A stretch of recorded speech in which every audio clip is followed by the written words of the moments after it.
नाज़रीन ज़िक्र कंदासीं नसीराबाद जो, त नसीराबाद में बि बरसात जूं तबाहकारियूं जारी आहिनि। मुख़्तलिफ़ इलाक़नि में हे जेको आहे पाणी भीजी वियो आहे ऐं रोड रस्ता जेके आहिनि उहे मुकमल तौरु तबाह थी चुका आहिनि। तफ़सील ॿुधाए रहियो आहे सिंध टीवी न्यूज़ जो रिपोर्टर अल्लाह बख़्श कुरैशी। जी अल्लाह बख़्श।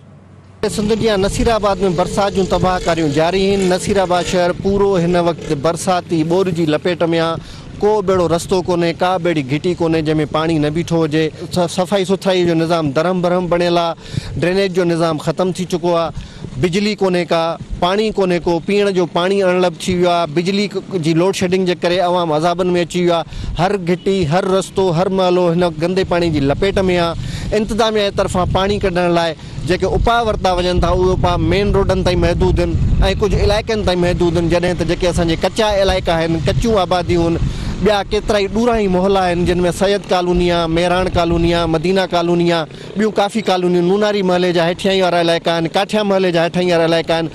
जेके कचा इलाइक़ा आहिनि उते हिन वक़्तु बरसाति जो पाणी मौजूदु आहे। हिन वक़्तु बरसाति हली रही आहे ऐं हीअ बरसाति राति 11 वॻे खां शुरू थी आहे जेका मुसलसल हींअर ताईं जारी आहे। कैमरामैन सजाद कलोड़ो सां गॾु अल्लाह बख़्श कुरैशी, सिंध टीवी न्यूज़, नसीराबाद।